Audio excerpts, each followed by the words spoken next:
네, 안녕하십니까. 충주고려천문과학관 관장 별박사 이태형입니다. 이틀 지났네요. 지난번에 밤하늘의 인문학 첫 번째 시간으로서 달아달아 밝은 달아 가지고 제가 말씀드렸었는데요. 지난번에 많은 분들이 참여해 주셨고 또 제가 낸 퀴즈에도 답을 해 주셔가지고 저희 충주고려천문과학관 오시는 분들한테 제가 약속했던 기념품, 그 다음에 또 입장권 무료 해드리라고 했던 분들 확실하게 제가 무료로 입장시켜드리겠습니다. 꼭 한번 찾아오시기 바랍니다. 사실 이번 주 토요일하고 일요일이 굉장히 날이 좋아요. 오늘 비도 왔고 하늘에 먼지들이 다 없어졌습니다. 그래서 또 이번 주 토요일 같은 경우에는 초승달이 보여요. 만약 오늘 날씨 맑은 곳에 있는 분들이 계시다면 오늘은 달 옆에, 초승달 옆에 목성과 토성이 예쁘게 보일 겁니다. 자, 그러면 여러분들 이제부터 별 이야기 시작할게요. 자, 오늘은 생명의 신호 오로라란 주제를 가지고 하겠습니다.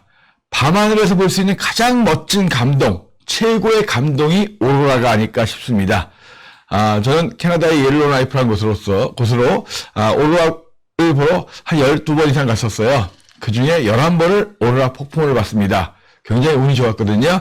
여러분들한테 먼저 오로라에 대한 뉴스를 한번 보내드리고, 그리고 제가 봤던 가장 화려한 오로라 동영상으로 한번 보여드릴게요. 먼저 오로라, 한 5, 6년 전에 오로라가 가장 잘 보일 때 뉴스가 나왔던 거거든요. 그때 뉴스를 한번 들으면서 오로라가 무엇인지 간단하게 설명을 드리겠습니다. 얼마 전 극지방에서 강렬한 오로라가 관측됐습니다. 아름답긴 한데 이게 그냥 감상만 하고 지나칠 일이 아닙니다. 조문기 기자가 취재했습니다. 캐나다 북쪽 눈 덮인 툰드라. 설국의 밤이 자정으로 치닫는 시각, 난데없이 하늘에 한 줄기 빛이 퍼지기 시작합니다. 마치 커튼이 드리운 듯 하늘을 덮은 빗줄기는 서너 개로 갈라져 물결처럼 일렁입니다. 때론 오렌지빛, 때론 에메랄드 빛으로 시시각각 변하는 빗줄기. 극지방에만 나타나는 빛의 춤 오로라입니다. 2달 전 태양 폭발 직후 나타난 이 오로라는 최근 몇 년 동안 관측된 오로라 중 가장 강력합니다. 2009년에 방문했을 때보다 발생 강도도 훨씬 강해졌고요. 그다음에 발생 빈도도 훨씬 많아졌고 또 사진 찍기에도 좋게 색깔도 훨씬 다양했습니다. 오로라는 태양 표면에서 흑점이 폭발할 때 나오는 높은 에너지의 입자가 지구의 대기권으로 진입하면서 공기와 반응해 발생하는 빛입니다. 태양 폭발이 극에 달하는 이른바 극대기는 11년 주기로 돌아오는데 오로라가 강렬해지고 있다는 건 이 주기가 다가오고 있다는 증거입니다. 태양 활동의 극대기인 내년부터 후년 사이에 강력한 태양 폭발이 예고되고 있으며 이로 인해 고에너지 입자들이 지구에 영향을 미칠 가능성이 높습니다. 실제로 지난 2002년 태양 활동 극대기에 지구촌 곳곳에서 통신이 일시 두절됐고 다목적 위성 아리랑 1호도 갑자기 고도가 600m가량 낮아진 적이 있습니다. 따라서 태양 폭발이 극에 달하면 첨단 전자기기와 통신시설뿐 아니라 원자력 발전소의 전자장비도 오작동을 일으킬 수 있어 네, 잘 보셨습니까? 벌써 MBC 뉴스 조문기. 네, 잘 보셨어요? 벌써 7년 된 영상인데요. 그 당시에 태양 활동이 굉장히 활발해지면서 오로라가 가장 많이 나온다 이런 뉴스가 있었고 그때부터 우리나라의 오로라 붐이 좀 일기 시작했습니다. 지금은 이 태양 활동이 점점 약해져가지고 작년이 가장 약해졌던 극소기예요. 올해부터 다시 또 태양 활동이 서서히 이제 회복되고 있습니다. 태양의 활동이라고 하는 것은 약 11년의 주기로 해서 태양의 흑점이 많아졌다 줄어들었다 하는 그런 주기거든요. 자, 그런데 태양의 활동의 가장 극소기였던 작년이 지나고 올해부터 조금씩 태양의 활동이 활발해지고 있고 태양 표면에 나타나는 흑점의 개수가 늘어나고 있어요. 서서히 오로라를 많이 볼 수 있는 그런 시절이 오고 있다는 건데 사실 제가 오로라를 보러 다녀보니까 태양 활동하고 큰 상관없더라고요. 갈 때마다 자주 보여요. 사실 자, 제가 봤던 가장 멋진 오로라 과연 여러분들 방송에서 오로라 여러 번 보셨겠지만 실제로 대부분 다 사진을 연결한 거거든요. 타임랩스라고 해서 사진을 연결한 거라서 음성이 들어있는 건 거의 없습니다. 제가 이번에 보여드릴 영상은 2015년도에 모 방송국과 같이 제가 오로라 촬영을 가가지고 편집되기 전에 동영상으로 찍은 그런 내용이거든요. 자, 제 목소리가 막 괴성이 질러지더라도 이해하시기 바랍니다. 제가 봤던 가장 멋진 오로라 같이 한번 감상해 보시겠습니다. 2015년도 캐나다 일러라이프 근처에 있는 나하니 국립공원입니다. 자, 이게 동영상이에요. 실시간입니다.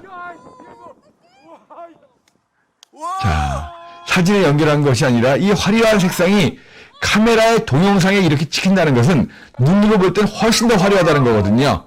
사진에 연결한 것이 아니라 동영상으로 실시간으로 찍은 거예요. 자, 북두 시성도 보이네요. 그죠? 자, 그리고 여기서 괴성을 지르고 있는 시커먼 사람이 저고요. 그 옆에서 박수치고 있는 아이다운, 그 당시엔 아가씨였죠. 시커먼 아줌마인데 YTN의 앵커입니다. 차현주 앵커. 같이 저하고 그 당시에 YTN에서 별별 이야기라는 걸 진행하고 있었거든요. 자, 하늘에서 이렇게 오로라가 춤을 춥니다. 이런 오로라를 오로라 스톰이라고 해요. 오로라가 폭풍처럼 왔다고 해가지고. 그래서 이 오로라는 우리 태양계에서 이렇게 아름답고 멋진 오로라를 볼 수 있는 것은 우리 지구밖에 없어요. 사실 이 오로라가 생명의 신호다 제가 말씀드리는 것은 만약에 지구에 사람이 살 수 없는 곳이라면 이런 오로라가 보이지 않을 겁니다. 그 이유는 제가 좀 이따 설명을 드리겠는데요. 자, 이 멋진 오로라 제가 더 보여드리고 싶은데 아마 더 보시면 너무 야무르실 것 같아가지고 제가 이 정도 하고 넘어가겠습니다. 자, 여러분들 꼭 한번 오로라 보시기 바라는데 오로라를 보기 위해서 어디로 가면 좋은가? 그 얘기는 제가 좀 이따 하겠습니다. 다만 코로나 때문에 지금 여행을 못 다니는 것이 참 안타깝긴 한데요. 자, 그러면 오로라를 이해하려면 먼저 별을 알아야 합니다. 자, 별을 이해해야지만이 오로라를 알 수 있거든요. 그 이유는 제가 천천히 설명해 드리겠습니다. 밤하늘의 가장 멋진 감동, 오로라의 신비, 오로라의 비밀을 찾아서 이제 출발해 보도록 하겠습니다. 자, 제가 1995년 호주에 가서 찍은 은하수 사진이다. 지난번에도 한번 말씀드렸는데 이 하나하나가 지구보다 100만 배 이상 큰 태양과 같은 별이에요. 영어로 별을 스타라고 하죠. 자, 그러면 별이 과연 무엇일까요? 자, 우리말로 하면 해와 달을 제외하고 밤하늘에서 점으로 빛나는 모든 천체를 별이다. 이렇게 국어사전에 나와 있습니다. 자, 그러니까 밤하늘 점으로 빛나는 거니까 사실은 태양과 같은 항성을 영어로 스타라고 하죠. 그리고 목성, 금성, 화성 같은 행성, 플래닛이라고 하죠. 그리고 화성과 목성 사이에 많이 있는 행성보다 좀 작은 소행성들. 제가 1998년에 최초로 발견한 소행성의 이름이 통일. 얼마 전에 11월 5일 날 오늘의 역사에 한번 나오더라고요. 제가 우리나라에서 처음으로 소행성을 발견했는데 그 이름을 저는 통일이라고 지었습니다. 자, 그 다음에 하늘에서 꼬리 달리게 나타나는 혜성, 카멧이라고 불리는 거. 그 다음에 별똥별 유성. 그 다음에 여러 가지 위성들. 이런 것들이 다 점으로 보이는 것들을 성자가 붙어있으니까 다 별이다 라고 이야기합니다.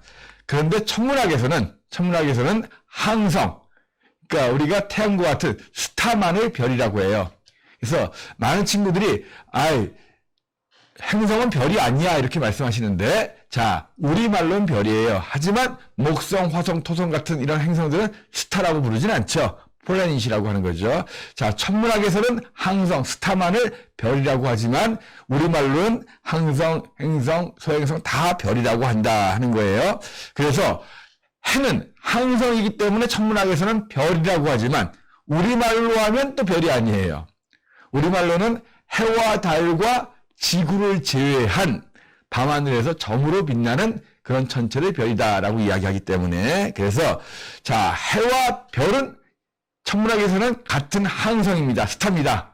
자, 해는 가까이 있어서 밝고 뜨겁게 보이는 거고 별은 멀리 있어서 작은 점으로 보이는 거예요. 자, 아까 제가 은하수 사진 보여드렸죠. 태양과 같은 별이 1000억 개 이상 모여있는 곳이 은하계라고 말씀을 드렸습니다. 그런 은하계가 우주에 1000억 개 이상 모여 있어요. 엄청나게 많죠.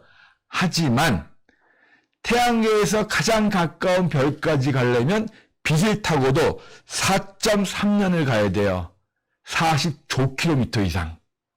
1시간에 지구 한 바퀴 도는 우주선 타고 가더라도 10만 년을 가야 됩니다. 너무 멀리 있죠? 너무 멀리 있기 때문에 엄청나게 큰 별이지만 다 점으로 보이는 거예요. 자, 이제 밤하늘로 한번 가보겠습니다. 자, 제가 이게 오늘 밤에 달을 빼고 하늘에 별이 보이면 이렇게 빛날 거예요. 자, 보면 여기에서 반짝반짝 빛나는 것들이 있습니다. 근데 목성과 토성, 화성은 가만히 있죠. 자, 영어로 이야기하는 스타. 태양과 같은 거대한 이런 별들은 다, 스타들은 아주 멀리 있기 때문에 작은 점으로 보이고, 이 점들은 대기를 통과하면서 빛이 굴절되면서 이렇게 빛이 나요. 그래서 하늘에서 반짝반짝 빛나면 그거는 다 뭐냐 하면 스타예요. 스타. 해와 같은. 자, 그러면 별이 왜 빛날까요? 자, 다음 그림 한번 보여드릴게요. 별이 왜 빛나냐 하면, 자, 우리가 흐르는 물 속에다가 손을 집어넣으면 손이 꺾여 보이는 걸 경험한 적 있을 거예요. 비 오는 날 멀리 있는 그 가로등을 보면 가로등이 가물가물 거리는 걸 알 수 있을 거예요. 그죠? 그거는 뭐냐 하면 물이 빛을 꺾게 하기 때문이에요. 우주에서 지구로 날아온 별빛이 대기를 통과할 때 공기를 통과하면 빛이 꺾입니다. 그런데 지표면에 가까울수록 공기가 많죠. 대기의 밀도가 높아지는 거예요. 밀도가 달라지면 꺾이는 게 바뀝니다. 그리고 바람이 불거나 먼지가 많거나 하면 또 부딪히기도 하고 많이 꺾여요. 그래서 자, 밤하늘의 작은 점으로 빛나는 스타들은 지구 대기를 통과하면서 반짝반짝 빛나는 거예요. 머리 위에 가까운 별일수록 그러니까 대기가 적고, 지평선에 가까울수록 두꺼운 대기를 통과하기 때문에 지평선 쪽이 더 많이 꺾입니다. 그래서 자, 밤하늘을 볼 때, 자, 다시 한번 볼게요. 밤하늘을 볼 때 이렇게 반짝반짝 빛나면 그거는 다 해와 같은 스타예요. 항성이라고 하는 거죠.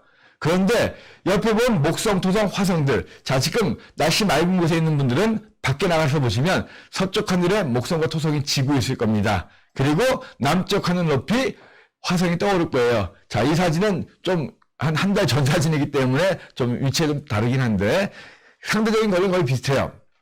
자, 근데 목성과 토성, 화성은 반짝거림이 없어요. 왜 행성은 반짝거림이 없을까요? 자, 여러분들 혹시 망원경으로 행성들을 보신 적 있습니까? 목성이나 토성, 화성을 망원경으로 보면 크게 보이죠?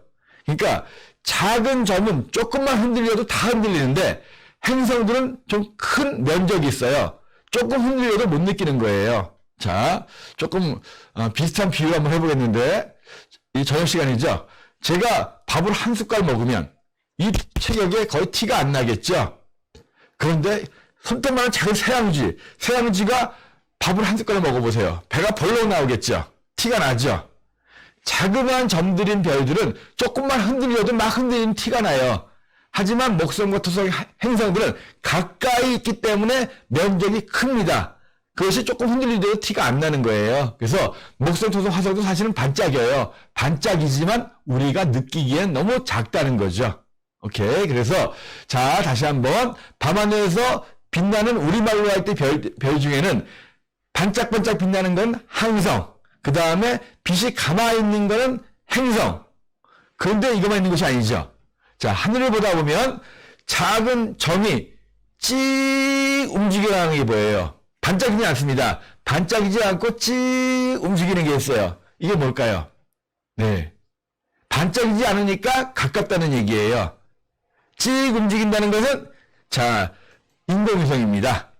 자, 인공위성은 보통 지상에서 수백 킬로, 보통은 1000킬로 이내에 있는데 1시간 반에 지구 한 바퀴씩 돌아요. 가만히 있으면 떨어지잖아요. 지구의 자연위성인 달도, 지구에서 38만 킬로미터 떨어져 있는 달도 가만히 있으면 지구에 끌려와서 떨어지겠죠. 그래서 도는 거예요. 그런데 인공위성은 훨씬 더 가깝죠. 더 훨씬 빨리 돕니다. 보통 1시간 반에 한 바퀴씩 돌기 때문에 하늘에서 볼 때는, 우리가 보는 하늘에서는 이쪽 끝에서 저쪽 끝까지 보통 한 3, 4분이면 찍 지나가요. 자, 그래서 다시 한번 밤하늘에서 반짝이지 않고 가만히 있는 점이 찍 움직인다. 뭐라고요? 인공위성입니다. 특히 요즘 이번 주부터 오늘 내일 해가지고 다음 주 초까지 저녁 하늘에 제일 밝게 빛나는 인공위성이 지나가는 모습이 보일 거예요. 우리나라에서. 놀라지 마세요. 거의 밝기가 오늘 밤에 볼 수 있는 목성 토성보다 밝습니다. 초저녁이에요. 뭐냐 하면 국제우주정거장입니다. 자, 엊그제 여러분들 뉴스 들었어요? 스페이스 X사에서 만든 크루 드래곤. 자, 2011년도에 미국에서 만든 우주왕복선 타고 우주인들이 국제우주정거장 갔는데 그동안에는 다 러시아의 소유주 우주선을 이용해서 국제우주정거장을 갔습니다. 그런데 이 스페이스 X사 테슬라의 CEO인 앨런 머스크가 만든 그 스페이스 X사에서 만든 크루 드래곤이라는 유인 우주선이 드디어 나사의 우주비행사들을 태우고 지난 월요일날 출발해가지고 자, 우리 시간으로 화요일날 점심 무렵에 국제우주정거장에 도착을 했어요. 지금 국제우주정거장에는 이번에 올라간 4명과 원래 타고 있던 3명, 7명이 타고 있거든요. 자, 오늘 내일 모레 요새 굉장히 잘 보여요. 그래서 정확한 보이는 시간은 여러분들이 인터넷 들어가서 국제우주정거장 지구를 통과하는 시간 같은 거, 자, 그 사이트 하나 알려드리면 그 헤븐스 어버브라는 사이트 들어가시면 우리 하늘에서 자기 하는 곳에서 국제우주정거장 지나간 시간 알 수 있거든요. 찍 움직입니다. 근데 워낙 밝기 때문에 요즘은 와, 저 UFO 아니야? 놀라실 수도 있어요. 놀라지 마세요. 다시 한번 많은 분들이 잘못 알고 있는 거, 밤하늘에 빛나는 별 중에 절반 정도는 인공위성이다. 이렇게 알고 있는 분들이 계세요. 그 잘못 알고 있는 거예요. 인공위성은 가만히 있으면 떨어집니다. 그래서 움직여요. 자, 또 하나. 자, 이제 항성, 행성, 인공위성. 또 뭐가 있냐면 찍 움직이는데 가끔가다가 번쩍거리는 게 있어요. 이건 뭘까요? 자, 여러분들 제가 질문하는 거에서 맞히시면 저희 천문대 오시면 선물 드려요. 자, 다시 한번 찍 움직이는데 찍 번쩍 하는 거 있어요. 이거 뭘까요? 네, 바로 비행기입니다. 이건 별이 아니라 비행기예요. 밤에 번쩍거리는 거 있으면 그 비행기고요. 그리고 이거 말고 그냥 싹 움직이는 게 있어요. 한 1, 2초도 안 돼서 싹 움직이는 거. 뭐죠? 네, 별똥별 유성이죠. 그래서 밤하늘에 보면 우리말로는 이 다양하게 그러니까 별이라고 하지만 실제로는 별 중에는 반짝반짝 빛나는 스타가 있고 그 다음에 가마에 빛나는 좀 밝은 목성, 토성, 화성. 자, 오행성이라고 해서 이거 말고 금성과 수성이 되어 있죠. 금성과 수성은 요새 새벽 하늘에 있어요. 새벽에 일찍 일어나시면 4시 반쯤에 엄청나게 밝은 별이 뜹니다. 바로 금성이거든요. 자, 수성은 웬만하면 보기 힘들어요. 지난주에 좀 잘 보이긴 했는데 다시 또 태양 쪽으로 붙어버리기 때문에 쉽지 않아요. 자, 아무튼 이런 행성이 있고 인공위성은 찍 움직인다고 말씀드렸고 그 다음에 싹 움직이는 건 별똥별 유성. 그 다음에 움직이다 번쩍거리는 건 그건 별이 아니라 비행기. 그죠? 이거 이외에 해성은 어쩌다 한번 나타나거든요. 올 7월 달에 그 리오 YG라고 하는 굉장히 밝은 해성이 나타났었죠. 저희 천문대에도 많은 분들이 오셔서 핸드폰으로도 해성 사진을 찍고 했었거든요. 자, 그런 거는 어쩌다 보면 나타나는 거니까 꼭 이런 해성이 나타나서 맨눈으로 보인다 이러면 지체하지 마시고 자, 저희 천문대로 한번 오세요. 서울에서 보긴 힘들어요. 근데 평생 한두 번 보기 힘듭니다. 자, 아무튼 이렇게 별을 먼저 이제 구별했고 이제는 정확하게 태양과 같은 스타에 대해서 좀 더 알아보겠습니다. 자, 별을 알아야지만이 오로라를 이해할 수 있다고 제가 말씀드렸었죠. 제가 여기서 이야기하는 이제부터의 별은 지금까지는 제가 우리말로 할 때 별을 말씀드렸는데 지금부터 이야기하는 별은 영어로 스타만을 이야기할 겁니다. 이제 천문학 공부 좀 하겠어요. 자, 별이란 무엇일까요? 별이라고 하는 것은 스스로 타는 거예요. 스스로 타서 자, 여기 쉽죠? 스타는 스스로 타는 겁니다.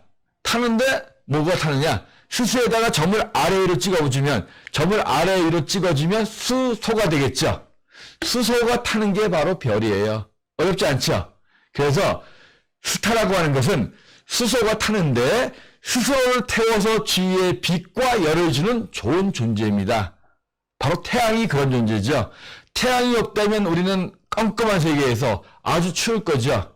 자, 태양이 없는 우주의 온도는 얼마쯤 될 것 같아요? 영하 270도쯤 됩니다. 아무것도 못 살아요. 우리가 이렇게 살아있고 밝은 빛을 볼 수 있는 것은 바로 스스로 타는 스타, 태양이 있기 때문이죠. 자, 그래서 스타는 스스로 타는 거다. 물론 여기서 이야기하는 스타는 우리말로 하는 별이 아니라 영어로 이야기하는 별, 천문학에서 이야기하는 별을 얘기했는데, 자, 다시 한번 스타가 뭐라고요? 스스로 타는 거예요. 뭐가 탄다고요? 수소가 타는 겁니다.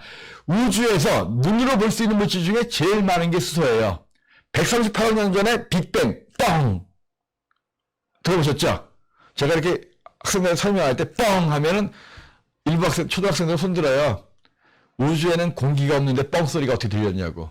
뻥 소리 안 들렸습니다. 그냥 이제 제가 과장하게 표현한 거예요. 아무튼 138억 년 전에 우주가 빅뱅으로 만들어졌고 나서 초기에 만들어진 물질들 중에 제일 많은 게 바로 수소예요. 수소가 4분의 3이고 나머지 4분의 1이 헬륨이라는 겁니다. 그 나머지 물질들은 거의 있으라 말까 한 그런 정도도 하는 거고, 나머지 물질에 대한 얘기는 좀 더 이따 하겠습니다. 아무튼 우주에서 눈에 보이는 물질 중에 제일 많은 게 수소인데, 그 수소가 모여서 타는 게 바로 별이다, 스타다 하는 거고. 자, 그러면 당연히 별이 태어나는 곳 어디겠어요?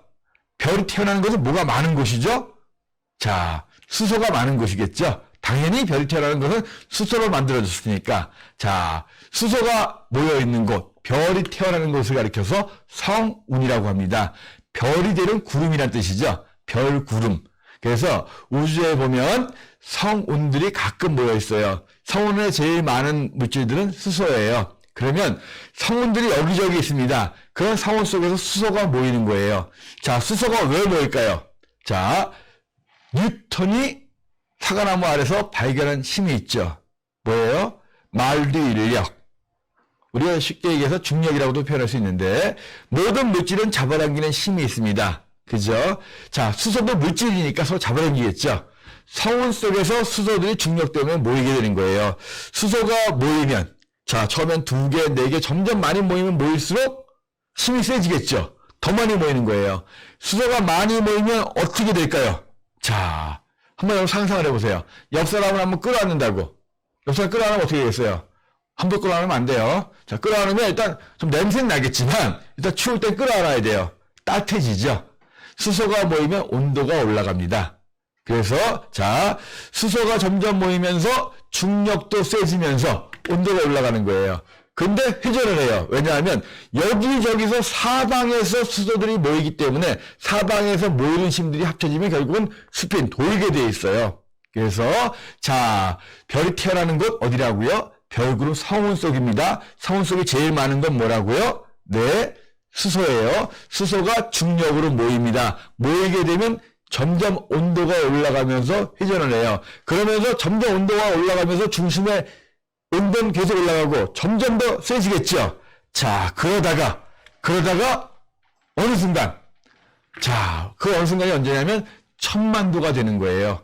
온도가 1000만도가 되고 엄청 압력이 높습니다.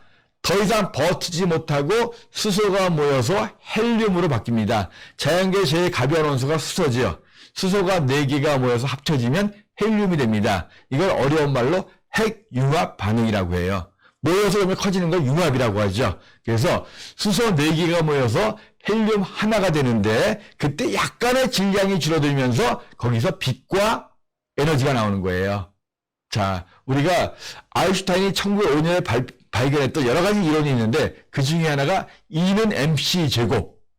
뭐 브랜드 같이 많이 들어보셨죠? 그게 바로 질량이 에너지로 바뀌는 그런 공식인데, 자, E는 MC 제곱에 의해서 줄어든 질량이 에너지로 나오는 거예요. 자, 다른 말 쉽게 표현하면 별이 태어난다는 것은 거대한 수소 폭탄이 만들어지는 거예요. 수소가 모여서 온도가 1000만도가 되면 수소가 탑니다. 수소 폭탄이 되는 거예요. 어려운 말로 하면 핵융합 반응이 일어나는 겁니다. 그러면서 스스로 빛을 내는 별이 탄생하는 겁니다. 자, 태양은 거대한 수소 폭탄이에요. 자, 이해가 됐죠? 몇 도가 되면요? 1000만도. 조금 외우시려면 천문학 별 많다. 1000만도. 이렇게 외우시면 돼요. 수소가 모여서 천문학 별 많은 온도 1000만도가 되면 탄다. 탄다는 것은 수소 폭탄이 된다는 거예요. 자, 그러니까 수소 폭탄. 이제 뭔가 감이 잡힐 거예요. 제가 왜 별을 이해해야지만이 오로라를 이해할 수 있느냐? 태양은 거대한 수소폭탄이기 때문에 그래요. 자, 태양. 지구보다 지름이 한 100배 이상 큽니다. 자, 중심의 온도는 1000만 도가 넘어요. 1000만 도가 넘어야지만이 핵융합 반응이 일어나면서 타기 때문에 그래요. 자, 그리고 물론 지름이 140만 킬로미터쯤 됩니다. 반지름이 70만 킬로미터예요. 그러니까 표면의 온도는 많이 식었어요. 표면의 온도는 약 6000도쯤 됩니다. 우리가 보이고 있는 태양 표면의 온도는 한 6000도지만 중심의 온도는 1000만 도가 넘어요. 태양의 중심 온도는 약 1500만 도쯤 된다고 합니다. 태양 속에서는 엄청난 양의 수소가 계속 핵융합 반응을 일으키면서 헬륨으로 바뀌어요. 그러면서 매 초당 1초에 약 400톤 정도의 수소 질량이 줄어들면서 그것이 빛과 에너지로 나오는 거예요. 자, 이 태양의 에너지를 가지고 우리가 살아가는데 태양은 수소폭탄이다 보니까 여기에서 엄청난 방사능 물질들이 지구로 날아오는 거예요. 그죠? 자, 수소폭탄 터지는 거 생각해 보세요.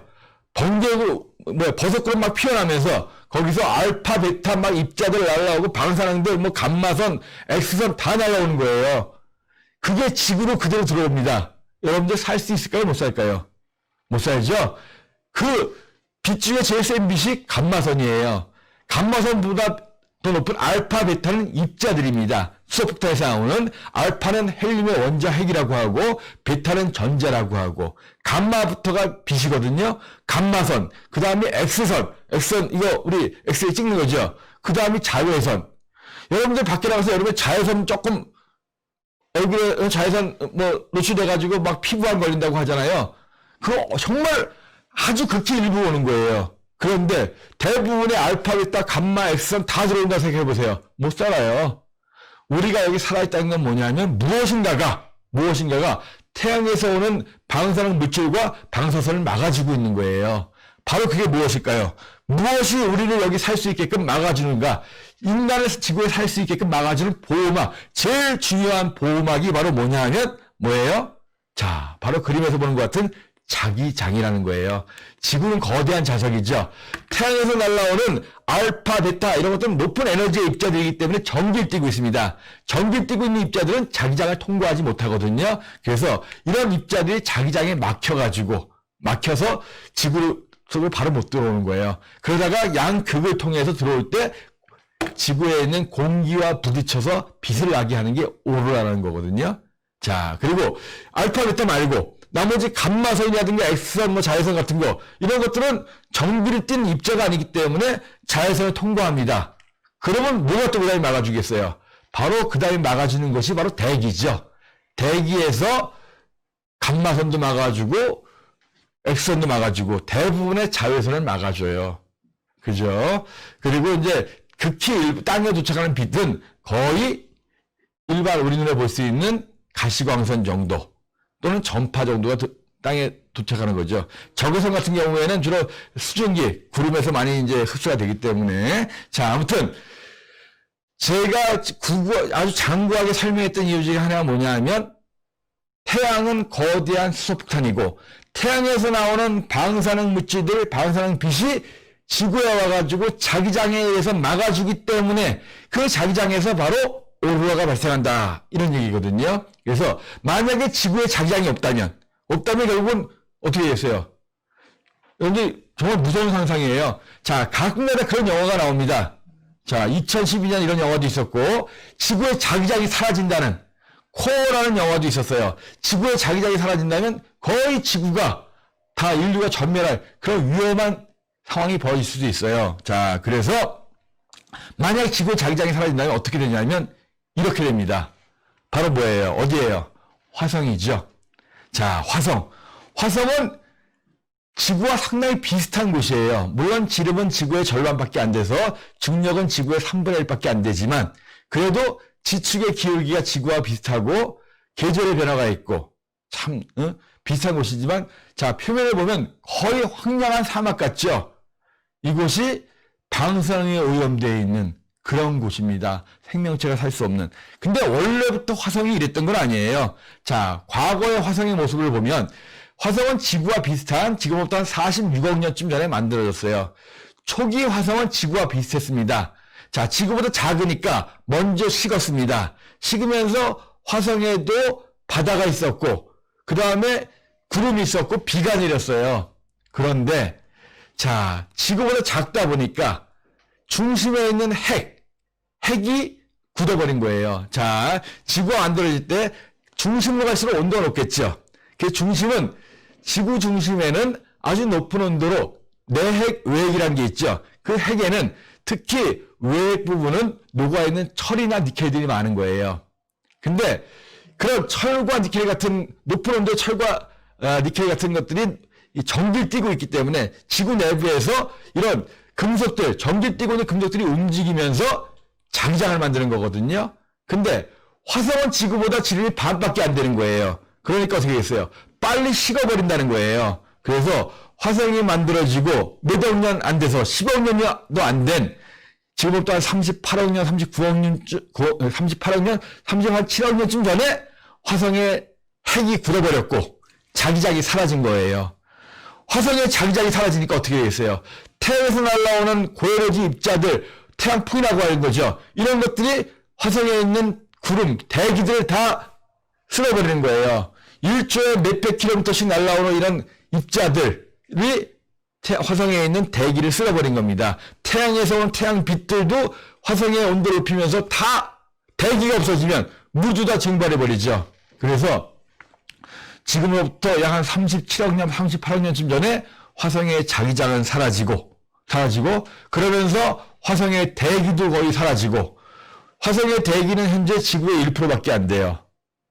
그나마 대부분이 이산화탄소입니다. 자, 그래서 태양에서부터 오는 방사능을 막아줄 수 있는 곳이 없어요.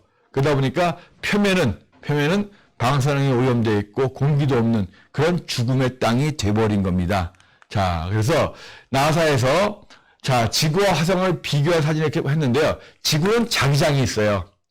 지구는 자, 지각 안쪽에 멘틀이 있고 그 안쪽에 녹아있는 외핵이 있습니다. 물론 안엔 고체로 되어 있는 딱딱한 내핵도 있지만 이 외핵 부분이 높은 온도로 녹아있는 금속들이 전기를 띠고 있어가지고 전기를 띠고 있는 물질들은 어떻게 돼요? 온도가 높으면 대류 현상이 일어나죠. 뜨거운 물질은 위로 올라가고 식으면 내려가고 이런 대류 현상이 있으면서 또 지구가 자전하기 때문에 움직여요. 그래서 핵이 움직이면서 자기장을 만듭니다. 근데 화성에서 자기장을 측정해보니까 거의 없어요. 다만 중간중간에 약간 파랗고 빨갛고 한 게 있죠. 아주 극히 일부 지역에 자기장의 흔적들이 있어요. 이게 뭐냐 하면 원래 자기장이 아니라 운석들이 떨어질 때 외부에서 운석들이 떨어질 때 금속 같은 것들은 자기장을 갖고 오는 것들이 있거든요. 그게 운석이 떨어질 자석 같은 거 자석 같은 자기장을 품고 있는 운석들이 떨어진 곳들에는 이렇게 부분적으로 국지적으로 자기장이 있는 곳들도 있습니다. 하지만 전체적으로 태양에서 오는 방사능을 막아줄 수 있는 자기장은 없어요. 그래서 생명체가 살기 어렵다는 겁니다. 대기가 사라지니까 온실 효과도 없어지고 그래서 평균 온도가 자 화성을 좀 더 자세히 보면 지구와 비슷한 건 굉장히 많아요. 지축의 기울기가 23.5도, 화성은 25도. 그러니까 지구 같은 계절의 변화가 있는 거예요. 그죠? 그 대기도 있긴 있어요. 물론 다 날아가가지고 지구의 현재 1%밖에 안 됩니다. 그 1%도 이산화탄소가 대부분이죠. 자, 지구의 하루가 24시간이죠. 화성은 24시간 40분이에요. 거의 비슷하죠. 공전하는 거, 지구는 365일 걸리죠. 자, 화성은 약 686일, 7일 정도 걸려요. 지구가 멀리 있으니까 공전하는 좀 더 오래 걸리겠죠. 그러니까 전체적으로 굉장히 비슷해요. 근데 환경이 안 좋아지면서 대기가 사라지면서 평균 기온이 영하 65도쯤 됩니다. 그러니까 많은 분들이 그래요. 자, 아까 말씀드린 앨런 머스크 꿈이 화성에다가 100만 명의 사람이 사는 식민지 만드는 거라고 했어요. 그런데 화성에 가고 싶으세요? 자, 몇 년 전에 네덜란드에 있는 어느 회사에서 화성 가는 원웨이 티켓 판다고 해서 모집한 적이 있어요. 뭐 리얼리티 쇼 한다고 해가지고 그랬더니 뭐 10만 명 이상이 응모를 했다라고 하는 거예요. 갔다 오지도 못하는데. 근데 화성에 가시면 화성에 아무리 좋은 곳에 가더라도 지구의 제일 나쁜 곳보다 못합니다. 지구의 제일 환경이 안 좋은 남극에 가더라도 공기는 있어요. 숨을 쉴 수 있습니다. 두꺼운 옷 입으면. 근데 화성에 가면 뭐 어디 가시겠어요? 북반구, 남반구, 적도 어디 가더라도 평균결이 영하 65도. 여름엔 좀 올라가긴 하겠지만 계절의 변화가 있으니까 공기 없어요. 대기가 지구의 1%밖에 안 됩니다. 못 살아요. 그러니까 지구의 환경이 안 좋아서 화성으로 가서 이주한다. 절대로 말이 안 됩니다. 다만 화성에 있는 자원을 가져와서 자원을 개발한다 하는 건 이해가 될 수 있어요. 그 어차피 화성에도 뭐 가면 금도 있을 수 있고 히토리도 있을 수 있고 여러 가지 광물들이 있을 수 있겠죠. 하지만 화성에 가가지고 산다. 제발 저는 말리고 싶습니다. 재밌는 게 뭐냐면 일론 머스크가 이제 2024년부터 화성 탐사선을 보내겠다는 거예요. 그래서 기자들이 물어봤습니다. 일론 머스크한테. 일론 머스크가 아이언맨의 주인공이죠. 며칠 전에 신문 보니까, 뉴스 보니까 세계 3대 갑부가 됐다라고 하더라고요.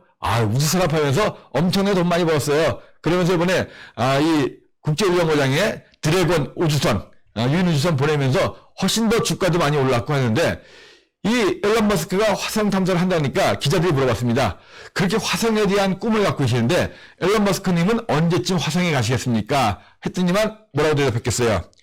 일론 머스크가 한 이야기는 저는 지구에서 아이들이 크는 모습을 보고 싶습니다. 이렇게 이야기한 거예요. 참 조금 황당하죠? 화성이 물론 돈 많은 사람들의 우주 개발에 대한 돈벌이가 될지 모르겠습니다. 물론 나중에 가서 화성도 한번 갔다 오고 관광용은 모르겠어요. 하지만 쉽지 않습니다. 지구에서 화성까지 가는데 최소한 6개월, 오는데 6개월, 그리고 가서 기다려야 돼요. 가까워지는 시간이 지구 화성이 가까워질 때가 기다려야 되는데 그게 1년 반 이상을 기다려야 돼요. 그럼 총 화성에 갔다 오시려면 최소한 2년 반을 우주에 있어야 됩니다. 그 중에 1년 이상을 우주 공간에서 있어야 돼요. 태양에서 오는 방사능 다 맞아가면서 그리고 화성에 가도 피할 데가 없어요. 움막 짓고 지하에 들어가거나 뭐하거나. 영화 마션은 영화일 뿐이에요. 정말.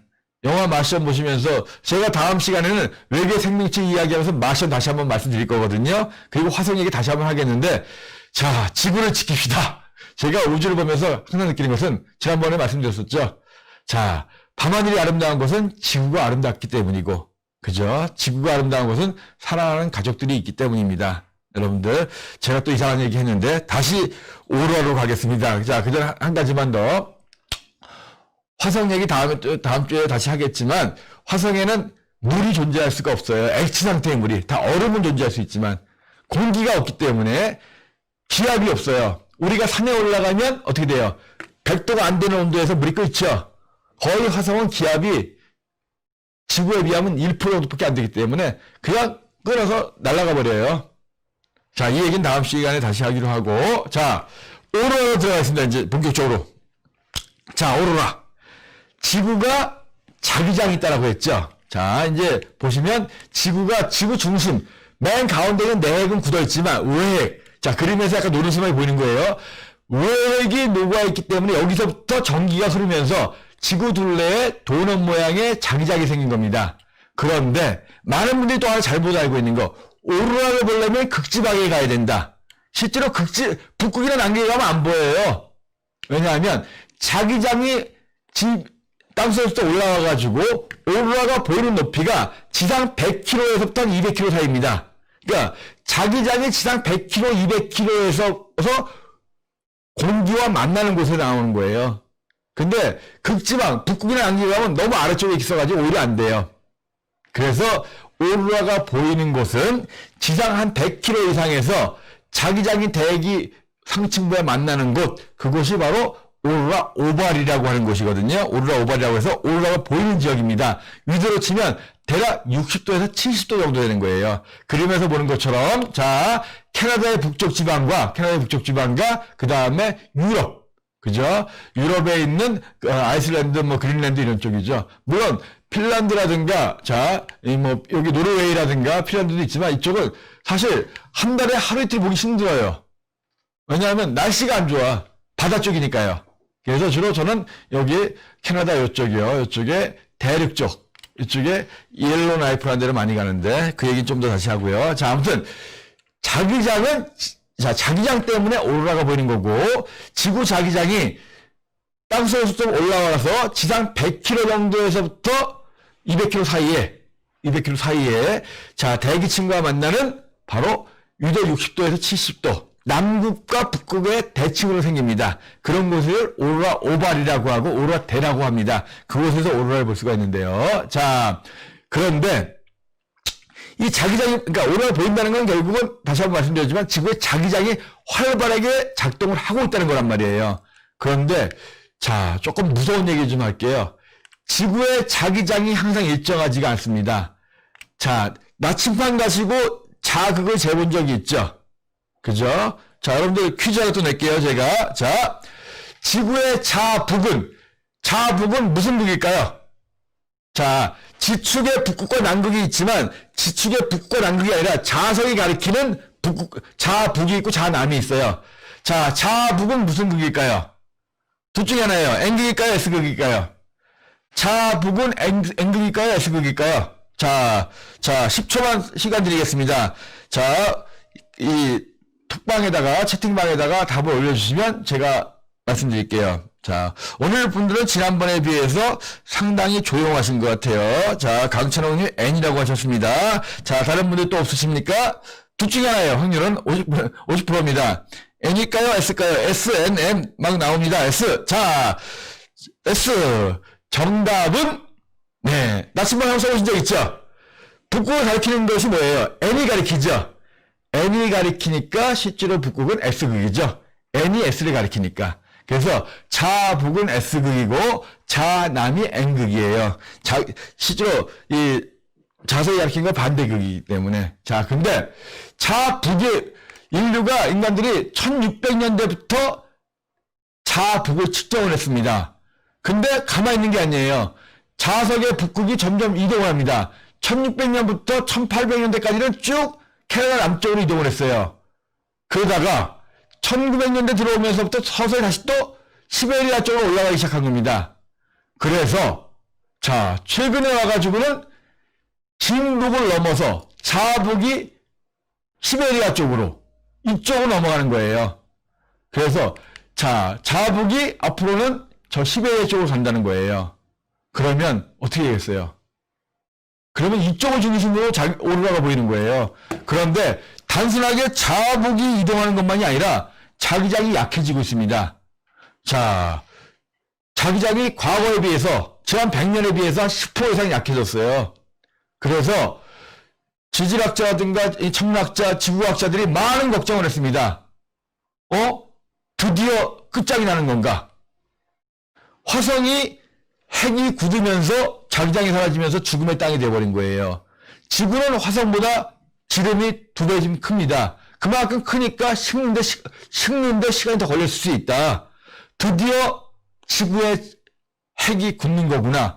해가지고 2000년대 초반부터 막 사람들이 걱정하면서 나왔던 영화들이 그런 영화예요. 코어 같은 영화. 지구의 핵이 굳는다. 코어라든가 2012 이런 영화들이 막 재난 영화들이 나온 거예요. 과학자들이 워낙 걱정을 하면서. 그런데 희망적인 이야기. 실제로 조사해보니까 그건 아닌 것 같더라. 과거 역사를 우리가 역사 속에서 미래를 배울 수가 있거든요. 과거의 역사를 보니까 지구의 자기장이 평균 50만 년 정도를 주기로 역전된다는 거예요. 이유는 몰라요. 이유는 모르지만 N극이 S극이 되고 S극이 N극 되는 역전되는 현상들이 거의 50만 년에 한 번씩 일어난다는 거예요. 근데 최근에는 한 60만 년 넘게끔 역전이 없었다는 겁니다. 그러니까 이제 거의 된 거죠, 사실은. 평균 50만 년이니까. 그래서 지금이 바로 자기장이 역전되는 시기일 것이다. 그러면 자기장이 역전되면 어떤 일이 벌어지느냐? 과학적 시뮬레이션 해보니까, 자, N극이 S극 되고 S극이 N극 되는 그 과도기적인 시기에는 이렇게 여기저기서 NS극이 막 생긴다는 거예요. 그러면서 자기장이 낮아지겠죠. 그러면서 여기저기서 자기장이 극이 생기니까 좋은 얘기는 오로라가 막 보이는 거죠. 여러분들 혹시 프리퀀시라는 영화 보셨는지 모르겠지만 막 여기저기서 오로라가 보는 게 나와요. 그게 사실 이런 거거든요. 자기장이 역전되고 약해지면서 여기저기서 자극이 생기고 오로라가 막 보이는 겁니다. 그러다가 어느 날 다시 역전되면서 안정이 된다. 라고 하는 것이 과학자들이 현재 생각하는 이론이에요. 자, 환경오염하고는 거의 상관이 없을 것 같아요, 이거는. 지난 역사 또, 카톡방에 말씀하시는데, 과거에도 수십만 년에 한 번씩 그런 일이 있었기 때문에. 그런데, 자, 지구 역사상 수십만 년에 한 번씩 대략 멸종이 있었느냐? 그건 아니죠. 그래서 큰 재앙은 아닐 수 있다. 다만 자기장에 따라서 움직이는 동물들, 자, 고래가 떼죽음을 당했다든가, 또는 철새들, 이 자기장에 따라 움직이는 게 철새들인데 철새들이 떼죽음 당하고 이런 일은 벌어질 수 있을 것이다. 그런데 인류한테 큰 정말 결정적인 재앙은 아닐 것이다 하는 것이 현재 과학자들의 생각이에요. 근데 사실 모르죠. 우리가 뭐 현생 인류들이 지구에 나타난 지가 기껏해야 10만 년이나 16만 년인데 뭐 60만 년 전, 70만 년 전에 자기장이 역전했던 걸 경험해보지 못했거든요. 아무튼 경험해보지 못한 일이지만 아주 그렇게 걱정해서 그렇게 할 건 아니다 하는 이야기들 과학자들은 많이 합니다. 아무튼 지금 지구 자기장이 약해지고 있기 때문에 혹시 밖에 나갈 때 얼굴 선크림 잘 바르셔야 돼요. 보호막이 약해지고 있다는 거예요. 그래서 성락들 이런 얘기도 합니다. 보호막이 약해지니까 자기장을 뚫고 들어오는 입자들이 많아진다. 그래서 대기의 온도가 올라가는 것도 있다. 물론 환경 오염 때문에 지구가 온난화될 수도 있지만 천문학적으로 놓고 본다면 지구의 자기장이 약해지면서 태양에서 오는 고에너지 입자들이 지구 대기에 더 많이 들어올 수 있기 때문에 더 지구의 온도가 올라갈 수 있다. 이런 이야기도 합니다. 정확한 건 모르지만 아무튼 지구 온난화 속 좋은 건 아니에요. 외부에서 그렇게 온도를 높이는데 우리까지 해가지고 더 높일 필요는 없는 거잖아요. 그죠? 자, 태양계에서, 이 우주에서 제일 아름다운 곳, 바로 지구입니다. 자, 그 지구의 가장 아름다운 현상, 바로 오로라거든요. 자, 다시 한번 또 오로라에 대해서 알아보겠습니다. 자, 그럼 오로라가 뭐냐? 먼저 이름부터 알아볼게요. 여러분들, 오로라의 뜻이 뭐죠? 오로라가 바로 그리스 신화에 의하면 새벽의 여신이죠. 자, 오로라라는 말을 처음으로 만든 사람이 우리가 알고 있는 갈릴레이입니다. 1609년 망원경을 이용해서 갈릴레이가 이 우주를 관측했었죠. 제가 지난 시간에도 갈릴레이 얘기 좀 했는데, 자, 오늘 또 갈릴레이가 등장합니다. 갈릴레이가 살던 곳은, 자, 유도가 40m 정도 되는 곳이었어요. 북이. 자, 갈릴레이가 오로라라고 표현했던 이유는 뭐냐 하면, 실제로 이렇게 아름다운, 제가 본 것 같은, 아까 여러분들이 본 것 같은 그런 아름다운 오로라를 갈릴레이는 본 적이 없어요. 갈릴레이는 저 스웨덴의 노르웨이 여행을 가본 적이 없어요. 갈릴레이가 살던 곳에서는 어떤 일이 벌어졌냐 하면 밤에 한밤중에 북쪽 하늘에서 뭔가 붉은 빛들이 나타났다 가는 거예요. 왜냐하면 오로라가 아까 보셨겠지만 맨 밑에는 가장 활발할 때 분홍빛, 그 다음에 초록빛, 맨 위에가 붉은 빛이에요. 자, 극지방 근처 위도 60도, 70도에 맨 위에 붉은 빛이 보이는데 더 아래쪽에서 온다면 위만 보이는 거예요. 그래서 갈릴레이가 살던 곳에서 보면은 붉은 빛이 북쪽 하늘에 번쩍번쩍 보이는 게 가끔 보이는 거예요. 자, 붉은 빛이 보이니까 바로 뭐예요? 새벽이 올 때 하늘이 붉어지잖아요. 그런 느낌 때문에 갈릴레이는 그 빛을 보면서 오로라 보리알리스, 그게 뭐냐 하면 북쪽의 새벽, 이런 뜻의 오로라 보리알리스란 말을 만든 거예요. 물론 일부 학자들은 이 오로라라는 말을 처음 만든 사람이 프랑스의 과학자라는 얘기도 있는데, 누가 했는지는 정확하진 않지만, 저희는 두 사람 다 이제 얘기 들었는데, 아무튼, 갈릴레이가 살던 곳에서는 화려한 오로라는 볼 수 없었습니다. 북쪽 하늘에 보이는 붉은 빛, 그래서 북쪽의 새벽을 뜻하는 오로라 보리알리스라는 이름을 만들었고, 반대 현상이 남반구도 있었기 때문에 남반구의 오로라를 갖다가 오로라 오스트랄리스 이렇게 불렀어요. 자, 근데 나중에 이제 보니까 다 있잖아요. 그래서 보리알리스 빼버리고 그냥 오로라, 남극이든 북극이든 보이는 그런 것들 오로라라고 했는데, 사실 우리나라에도 역사적으로 본다면 오로라가 보였습니다. 자, 과거에 우리나라 역사 기록을 보면 북쪽 하늘에 붉은 기운이 보였다, 이런 기록들이 나와요. 그래서 우리는 그걸 적기라고 하거든. 적기, 붉은 기운. 그 붉은 기운이 바로 오로라 빛입니다. 그래서 오로라는 말은 지금 정확히 오로라를 안다면 새벽이란 느낌이 안 들어요. 아까 보셨겠지만 완전히 빛이 난리치는 거죠. 그래서 빛의 향연이고 막 그냥 과거와 여러 가지 표현들이 굉장히 많습니다. 그래서 아무튼 이 오로라를, 자, 여러분, 오로라가 비밀 또 하나. 오로라 색깔의 비밀을 먼저 말씀드릴게요. 자, 실제로 많은 분들이 오로라가 뭘까라고 하는데, 오로라는 태양에서 날아오는 입자들이 내는 빛이 아니에요. 태양에서 날아오는 입자들이 자기장을 타고 오다가 지구에 있는 공기와 부딪혀서 나는 빛인데, 자, 그것이 100km에서부터 한 200km 정도, 그 위입니다. 자, 200km 이상 올라가 버리면 가장 많은 것이 뭐냐면, 땅 쪽에서는 제일 많은 게 뭐예요? 질소가 제일 많고, 그 다음 산소 이렇게 되는데, 200km 이상 올라가면 산소 원자들이 제일 많아요. 근데 굉장히 양이 드물죠? 200km 이상이면 거의 인공위성이 왔다 갔다 하는 데예요. 그래서, 고에너지 입자들, 특히 전자들입니다. 굉장히 빠른 속도로 전자들이 날아와요. 날아와가지고, 전자에 비하면 산소는 되게 커요. 자, 이 산소를 탁 때리고 지나갑니다. 자, 여러분들, 누가 와가지고 확 때리고 지나갔어요. 기분 좋아요, 나빠요? 기분 나쁘죠? 기분 나쁘면 어떻게 돼요? 풀어야 되는데, 제일 좋은 방법은 나도 옆에 사람 때리는 건데, 옆에 아무도 없다는 거예요. 지상 200km 이상에는 저희 어찌도 한 번씩 입자가 있는 거예요. 그래서, 태양에서 고에너지 입자가 딱 때리고 지나갔는데, 그러면 열받죠? 흥분한 산소가, 사실은 흥분한다는 게 산소가 흥분하는 게 아니라 산소 안에 전자가 흥분하는 거예요. 전자가 흥분한 상태에서 시간이 좀 있어야 됩니다. 옆에 화를 풀 대상이 없는 거예요. 그렇게 해가지고 시간이 1분 이상, 거의 2분 가까이 지나면, 에이, 참자. 다시 이제 안정이 됩니다. 그 안정될 때, 흥분했던 산소들의 전자가 안정될 때 나오는 빛, 그 빛이 바로 붉은 빛이에요. 자, 태양을 입자가 내는 게 아니에요. 200km 위에는 제일 많은 게 산소 원자들인데 때려서 지나갑니다. 한 대 맞은 산소 원자들이 시간이 지나면서 내보내는 빛이 바로 붉은 빛이에요. 자, 그 다음 빛은 녹색 빛이죠. 자, 200km에서 100km 사이에는 산소 원자도 있지만 질소 분자들도 많아요. 자, 이 정도 높이에서는 산소 원자가 많이 없는 것은 산소 원자들이 햇빛을 받아가지고 분해가 된 거예요. 자, 아무튼 100km에서 200km 오면 입자들이 좀 많아졌습니다. 여기에 전자들이 와서 때리는 거예요. 자, 그런데 산소도 맞고 질소도 맞는 거예요. 맞았는데 맞고서 2분을 기다릴 수가 없어요. 왜냐? 주변에 많다는 거예요. 주변에 많으니까 어떻게 되겠어요?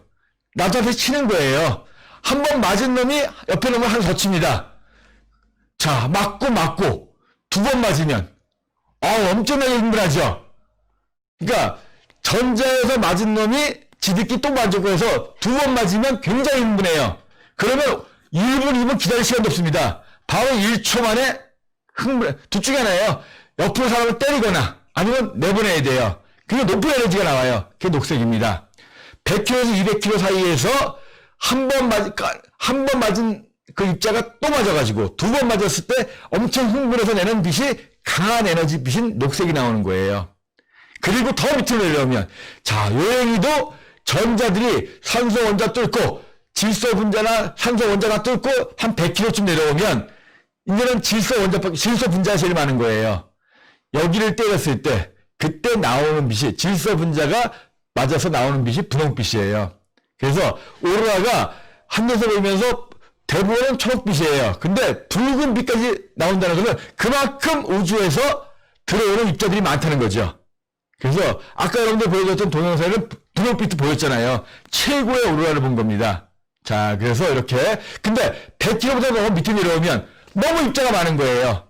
그때는 이렇게 흥분해서 빛을 내보낼 시간이 없어요. 서로 막 치고받고 하면서 그냥 다 화풀이 끝나는 거예요. 자, 다시 한번. 오로라 색깔의 비밀. 제가 너무 오로라 얘기할 때는 굉장히 또 흥분해서 합니다. 자, 실제로 아까 같은 동영상을 10번 이상 봤다라고 생각해 보세요. 볼 때마다 저는 흥분하기 때문에 지금 여러분들한테 이런 얘기하면서 다시 또 저는 캐나다 옐로라이프에 있는 것 같은 그런 느낌을 받고 있습니다. 아무튼 우주에서 날아온 고에너지 입자들이 지구 자기장을 따라서 들어오다가 지상 100km에서 200km 그 이상에서 산소나 질소 입자와 만나서 흥분시키는 거. 고에너지 입자가 내는 빛이 아니라 실제로 나오는 빛은 산소나 질소에서 나오는 빛이에요. 오케이? 자, 이렇게 해서 오로라 색깔의 비밀을 알았는데 또 하나는 뭐냐면 여러분들이 가장 잘못 알고 있는 것 중에 하나. 자, 오로라는 사실은 태양에서 오는 입자긴 하지만 태양 쪽에서 날아오는 게 아니에요. 태양의 반대쪽에서 날아옵니다. 자, 무슨 말씀이냐 하면 오로라가 보이는 시간이 밤이죠. 낮이 아니에요. 자, 제가 이거 좀 어려운 그림인데 오로라는 재미없어요. 뭐냐면 밋밋하단 말이에요. 근데 아까 봤던 건 거의 폭풍이 치듯이 하시죠. 이건 오로라 스톰이라고 하는 거예요. 자, 제가 조금 별로 좋은 비유는 아닌데 제가 이거 흥분해서 이야기하면 앞에 침이 튀어요. 그죠? 근데 요즘 같은 데 콜라 때문에 이러면 안 되는데 지금 아무도 없으니까 침이 튀는데 제가 아무리 침이 튄다고 하들 뭐 그렇게 뭐 난리 날 정도는 아니에요. 막 얼굴에 막 묻고 할 정도는 아니란 말이에요. 근데 제가 제일 입에서 침을 모았다가 확 뱉으면 얼굴에 튀겠죠? 근데 제일 기분 나쁜 게 뭐예요? 정면에서 안 하고 뒤에서 하면 정말 기분 나쁘겠죠? 오로라 스톰이 바로 그겁니다. 자, 이 그림을 한번 봐주세요. 자, 태양에서부터 고에너지 입자들이 나오는 거예요. 이것이 지구의 자기장에 다 들어오는데, 저를 보시면 나을게요. 자, 들어오는데, 지구 자기장에 따라서 입자들이 들어옵니다. 근데, 들어오면 한꺼번에 못 들어가요. 지구 자기장을 뒤로 밀어버립니다. 자, 자기장이 이렇게 있는데, 태양에서는 전기를 띠는 입자들이 많이 오니까 자기장이 뒤로 밀리는 거예요. 이렇게 뒤로 자기장이 꺾입니다. 그래서 자기장을 밀고서 뒤로 가는 거예요. 가다가 자 어느 순간 뒤로 밀렸던 입자들끼리 확 자기장이 붙었습니다. 그 거리가 지구에서부터 약 11만 킬로미터 정도. 지구 달 거리의 3분의 1 정도 되는 곳까지 밀려갔다가 거기에서 자기장끼리 부딪히는 거예요. 그러면서 자 총 쏘는 것처럼 빵 쏘아집니다. 그러면 지구에서부터 약 11만 킬로미터 떨어진 이곳에서부터 약 90초, 1분 30초 만에 이 자기장 루프를 따라서 양쪽 극으로 입자들이 확 밀려오는 거예요. 그러니까 계속 태양에서 나오는 입자들이 조금씩은 북극으로 들어가요. 남극으로 들어가요. 근데 대부분은 뒤로 밀립니다. 밀려서 쫙 뒤로 가다가 탁 여기서 붙어가지고 확 밀려오는 거예요. 그러니까 오로라가 정말 멋있고 화려한 것은 태양에서 오는 것이 아니라 뒤에서 오는 거예요. 태양의 반대편에서 오는 겁니다.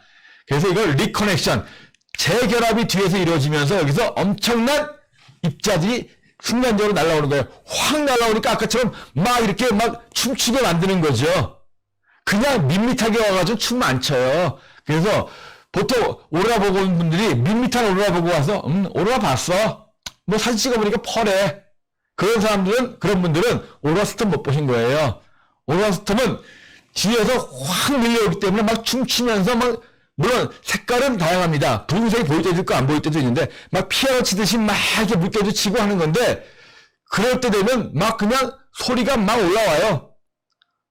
저같이 오로라 본 분들이 굉장히 많은데, 엠버 불렀던 가수 김수희 씨 있죠? 저보다 한참 연배신데, 그분도 저와 같이 가가지고, 목이 쉴 정도로 부르셔가지고 한동안 노래를 했다가 못하셨어요. 그래서 아무튼 그렇게 정말 나이에 상관없이 흥분하게 만드는 게 오로라의 감동입니다. 이 오로라는 앞에서 오는 것보다는 뒤에서 쳐서 리커넥션 그때 오는 건데, 그래서 이 오로라의 굉장한데, 이게 사실 이 오로라가 지구에만 보이는 건 아닌데 이렇게 화려한 오로라가 지구에만 보인다는 거예요. 자, 다른 행성에도 오로라가 있습니다. 자, 맨 위에 보이는 게 뭐예요? 토성이죠. 토성도 굉장히 강력한 자기장을 갖고 있습니다. 왜냐하면 지구가 훨씬 크니까. 목성도 마찬가지죠. 목성은 지구보다 지름이 11배고 토성도 한 10배 가까이 되니까 엄청나게 안에 핵이 있을 거 아니에요. 그래서 자기장이 있기 때문에 태양에서 오는 입자들이 이렇게 오로라를 만듭니다. 하지만 지구보다 훨씬 멀리 있죠. 자, 지구 태양 거리는 1억 5천만 킬로미터예요. 그런데 목성만 하더라도 7억 5천만 킬로미터. 자, 토성은 훨씬 더 멀죠. 그러니까 그만큼 입자가 적다는 거예요. 화려한 오로라를 만들 수 있는 그런 입자들까지 거기까지 그렇게 많지가 않습니다. 그리고 대기 위에 지구처럼 그렇게 아름다운 색깔을 만들 수 있는 산소나 질소가 그렇게 많지 않아요. 그래서 오로라가 있긴 있지만 그냥 탐사선들이 가서 찍을 수 있는 정도의 오로라. 이렇게 화려한 오로라는 아닙니다. 그리고 밑에 있는 그림, 왼쪽에 있는 그림은 화성의 오로라예요. 이상하다? 화성에도 오로라가 있네? 라고 하시겠지만 제가 아까 말씀드렸잖아요. 군데군데 약간의 자기장들이 있는 곳들이 있다. 운석 같은 걸로 인해서. 그런 곳에서는 아주 희미한 오로라가 나타날 수도 있다는 거죠. 자, 기본적으로 화성도 지구보다는 적지만 1%의 대기가 있어요. 공기가 있기 때문에 태양 입자들이 날아오고 자기장이 약하게 있다면 그런 곳에서는 국지적으로 부분적으로 아주 희미한 오로라가 나타날 수 있습니다. 하지만 지구처럼 화려하고 격동적이고 아름다운 오로라는 없어요. 그래서 제가 굉장히 많이 흥분을 했습니다. 네, 좀 넘어가겠게요. 그러면 오로라를 보러 어디로 가야 하느냐? 오로라를 보러 가장 좋은 곳은 역시 아까 말씀드렸던 남반구는 힘들어요. 남반구는 이 오로라 오발이라고 하는 위도 60도에서 70도 정도 하는 곳은 남반구는 거의 다 바다고 대륙밖에 없어요. 근데 우리나라에 기지가 두 군데가 있죠. 세종기지하고 장보고기지. 거기 가면 볼 수 있을 것 같아요? 세종기지 가면 안 보입니다. 왜냐하면 세종기지는 사실 더 위쪽에 있어요. 알고 보면. 장보고기지 가셔야지 보여요. 그래서 언제 한번 장보고기지 가고 싶은데 가기가 너무 힘들죠. 남극 대륙에 가기가 너무 힘들어요. 그래서 대부분의 오로라는 북반구에서 관측이 됩니다. 남반구에 가 있는 분들은 연구원들 이런 거. 우리나라에서도 그 장보고 기지에서 오로라 사진들 많이 찍어요. 그러면서 오로라 연구하시는 분들도 계시거든요. 근데 아무튼 저도 오로라 가지고 지금 논문을 쓰고 막 그러는데 뭐 언제 끝날지 모르겠습니다. 근데 아무튼 오로라 정말 흥분시키는 건데요. 북방으로 가는 게 훨씬 낫다는 거죠. 그래서 60도에 70도 정도인데 그러면 결국에 있는 곳이 저쪽 노르웨이라든가 스웨덴 그 위에 아이슬란드 같은 쪽이죠. 그쪽도 정말 아이슬란드 같은 데 가면 뭐 온천도 있고 참 좋은데 문제는 날씨죠. 날씨. 그래서 정말 운이 좋아서 보시면 좋은데 날씨가 좀 그렇고 그리고 저쪽 시베리아 이쪽은 조금 뭐 모르겠어요. 그쪽에서 보시는 분들이 있는데 시베리아 쪽 같은 경우에는 사실 좀 찾아가기가 쉽지 않을 것 같다는 생각이 들고 그래서 전기 항로가 있는 가장 위쪽이 옐로라이프입니다. 북미에서. 옐로라이프가 인구 한 10,000명 정도 되는 그런 도시인데 이 옐로라이프에 보면 이렇게 오로라를 볼 수 있는 그런 장소들이 있어요.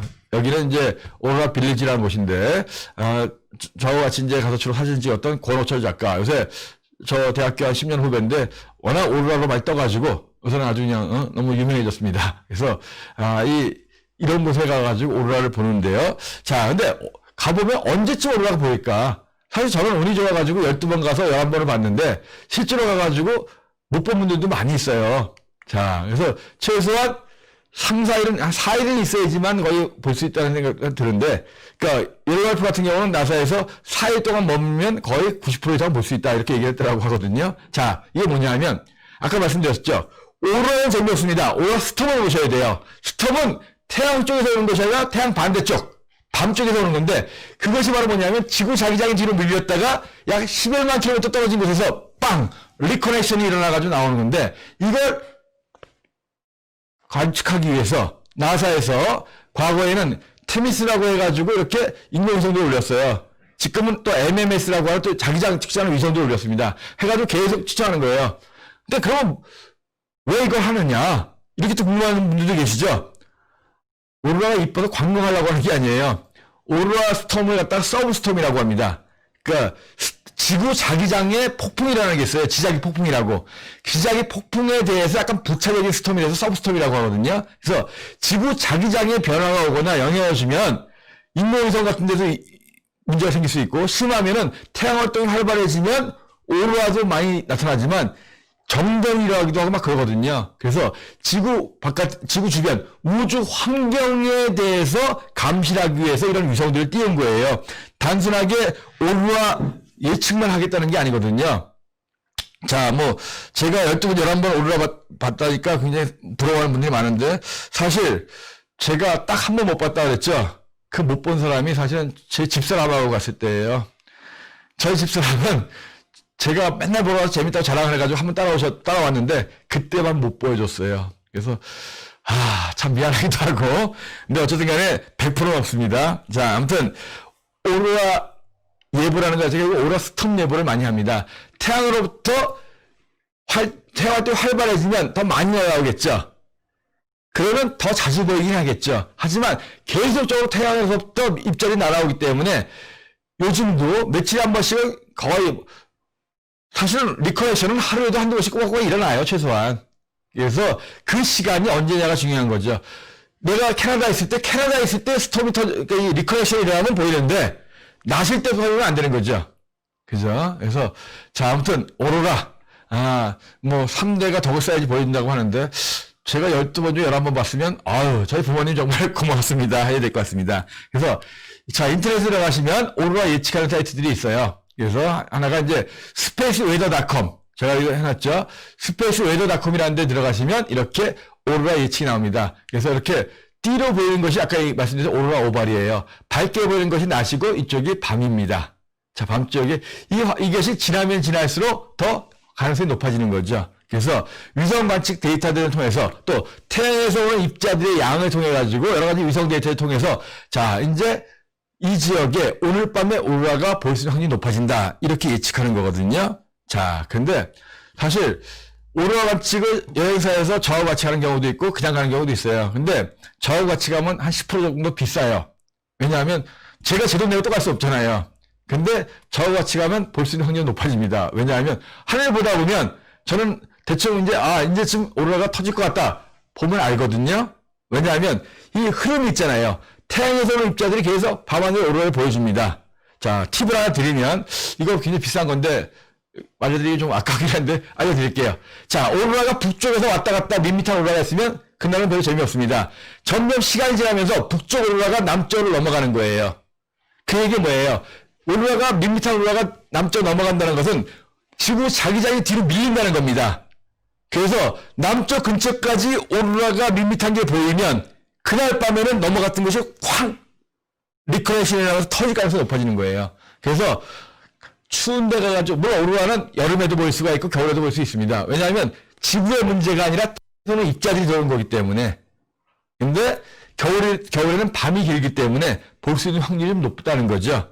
영하 20도, 30도 되는데 그렇게 춥지도 않아요. 사실은 습도가 안 높아가지고 두꺼운 옷 입고 있으면 별로 추운지 모르겠습니다. 그래서 보통 때는 아까 봤던 이렇게 TP라고 해가지고 그 안에 들어가가지고 천막 같은 데 들어가서 쉬고 있다가 바깥에서 소리가 나면 나가요. 밖에서 계속 기다릴 필요 없이 누군가는 나가서 기다립니다. 그러다가 먼저 본 사람이 와 소리 지르면 그때 나가면 되는 거예요. 계속 추운데 떠들고 있을 필요가 없고, 그리고 짧게는 한 10분, 15분, 길게는 1시간 이상이 터집니다. 자, 아무튼 빨리 코로나가 지나가지고 여러분들과 같이 오로라 보러 갔으면 좋겠네요. 원래 제가 다음 달에 또 오로라 여행 일정이 있었거든요. 근데 지금 봐서는 못 갈 것 같아요. 그래서 여러분들 꼭 한번 보기 바라는데, 자, 제가 여러분들 실시간으로 오로라 볼 수 있는 사이트 하나 알려 드릴게요. 자, 이겁니다. 오로라 맥스. 옐로우 나이프에서 실시간으로 매일 밤 오로라 중계를 합니다. 자, 현장에서 보는 것만큼 아름답진 않지만, 이 사진 찍어 타임레스를 만들어가지고, 실시간으로 라이브로 브로드캐스트 방송을 해줍니다. 자, 오로라 맥스예요. 자, 밑에 사이트 있죠? 인터넷에서 오로라 맥스 검색하시면 됩니다. 여기 들어가시면 가볼 수는 없지만 실제로 현장에서 오늘 밤에 오로라가 어떻게 움직이는지 이거 볼 수 있거든요. 자, 그래서 오로라의 감동은 실제로 이렇게 많이 못 느끼겠지만 실제로 오로라가 지금 이렇게 터지고 있다. 거의 전향으로 덮어버려요. 아주 스톰 터질 때는 보름달 뜬 것만큼도 굉장히 밝아질 때도 있습니다. 그런 모습을 대리만족 오로라 맥스 들어가셔서 한번 보시기 바랍니다. 자, 제가 너무 흥분하다 보니까 이거 언제 다 끝내죠? 아직도 한참 남았는데. 자, 그래서 이제 오로라 얘기는 그만하고, 자, 태양은 거대한 수소폭탄이다. 그 수소폭탄이기 때문에 거기서 나는 엄청난 방사능이 지구로 날아온다. 그 방사능을 막아주는 것이 지구의 자기장이고, 이 지구 자기장에서 막혔던 고에너지 입자들이 지구의 산소와 질소 같은 공기 입자를 때리면서 나오게 하는 빛이 바로 오로라다. 그런데 오로라의 가장 정수인 오로라 스톰이라고 하는 것은 태양 쪽이 아니라 반대쪽에서 이런 입자들이 모였다가 빵 터지면서 나타나는 것이다. 오케이, 여기까지 했는데, 자, 그러면 이제 별을 좀 더 공부해야 되겠죠. 아까 별의 탄생까지 우리가 들은 거예요. 그죠? 자, 별을 한마디로 뭐라고요? 스타를 뭐라고요? 수소 탄다. 뭐가 탄다 그랬었죠? 수소가 탄다라고 말씀드렸었죠. 수소가 모여서 타는 것이 바로 별 스타입니다. 수소가 모여서 천만도가 되면, 천문학 별 많다. 천만도가 되면 핵융합 반응이 일어나고 드디어 별이 빛나기 시작합니다. 자, 그러면 별도 죽을 때가 있겠죠. 우주에 영원한 건 없어요. 자, 별은 언제쯤 죽을까요? 자, 예를 들게요. 사람은 태어날 때 신생아의 몸무게가 2kg가 있고 4kg도 있을 거예요. 누가 더 오래 살까요? 모르죠, 사실. 운 좋은 사람이 오래 살아요. 뭐, 유전자가 좋은 사람도 오래 살 수도 있고. 하지만, 별들의 세계에서는 태어날 때 몸무게 가지고 수명을 알 수가 있습니다. 자, 큰 별과 작은 별이 있어요. 큰 성운에서는 큰 별이 만들어지겠죠. 작은 성운에서는 작은 별이 만들어질 거예요. 큰 별과 작은 별, 누가 더 오래 살까요? 자, 여러분들 한번 맞춰보세요. 자, 큰 별과 작은 별, 누가 더 오래 살까요? 자, 기본적으로, 네. 뭐 질문의 의도가 있겠죠. 자, 사람은 모르지만 별들 같은 경우에는 큰 별이 빨리 죽어요. 작은 별이 오래 삽니다. 이유는 뭐냐면 별이 크면 클수록 수소가 많지만 온도가 높아요. 태양은 1500만 도라고 했죠. 작은 별은 한 1000만 도, 1500만 도 탑니다. 하지만 별이 커지면 중심의 온도가 1억 도, 5억 도, 10억 도도 넘어가요. 확 타버리는 거예요. 그래서 별들의 세계에서는 굵고 짧게 살거나 가늘고 길게 살아요. 그래서 보통 별들의 크기를 놓고 보면 작은 별은 제일 작은 별은 태양의 10%가 안 돼요. 질량이. 보통 한 8%에서 10% 정도라고 봅니다. 자, 그보다 작으면 1000만 도가 안 되기 때문에 별이 안 돼요. 그 다음에 제일 큰 별들은 보통 한 100배, 뭐 예외적으로 한 150배 되는 별도 있긴 있어요. 근데 거의 너무 크면은 불안정해서 깨지거든요. 그래서 자그마한 별이 여러 개 생겨요. 그걸 성단이라고 하거든요. 성운은 가스가 모여있는 거, 성단은 별이 모여있는 건데, 자, 보통 별의 크기를 놓고 보면 제일 작은 게 태양의 한 10% 정도, 제일 큰 건 태양의 한 100배 정도, 질량으로 따지는 거예요. 그런데 별들은 큰 게 빨리 죽고 작은 게 오래 산다 그랬죠. 굵고 짧게 살거나 가늘고 길게 살아요. 태양보다 질량이 한 수십 배, 100배쯤 되는 별들은 몇백만 년밖에 못 삽니다. 몇백만 년밖에. 사람에 비해서 훨씬 크긴 하지만. 자, 근데 태양보다 무거운 별들은 100억 년 이상을 살아요. 자, 태양의 수명은 100억 년입니다. 지금까지는 50억 년 살았죠. 앞으로 태양은 50억 년을 더 살 수 있습니다. 그러니까 저한테 태양이 빛나는 한 50억 년이에요. 50억 하면 별거 아닌 것처럼 느껴져요. 요즘은 워낙 억이라는 숫자가 여러분들이 친근하니까. 하지만 우리나라 역사가 몇 년 역사예요? 5,000년 역사죠. 50억 년이 지나려면 우리나라 역사가 5,000년이면 얼마 돼야 돼요? 200만 번이에요. 자, 저도 요새 숫자가 하도 오락가락합니다. 그러니까 거의 영원한 거예요. 저한테 태양이 빛나는 날. 그러니까 그 안에 지구는 스타가 아니에요. 지구가 없어질 일은 없습니다. 그냥 태양도 갑자기 사라지진 않아요. 밤하늘에 갑자기 사라지는 별은 없거든요. 그러니까 지구가 어떻게 된다, 온난화가 되고 해가지고 환경이 안 좋아질 수는 있어요. 하지만 지구는 안 없어져요. 인간은 사라질 수 있을지언정. 근데 지구가 아무리 환경이 바뀌더라도 화성보단 좋다는 얘기예요. 제가 보기에는. 자, 다시 한번.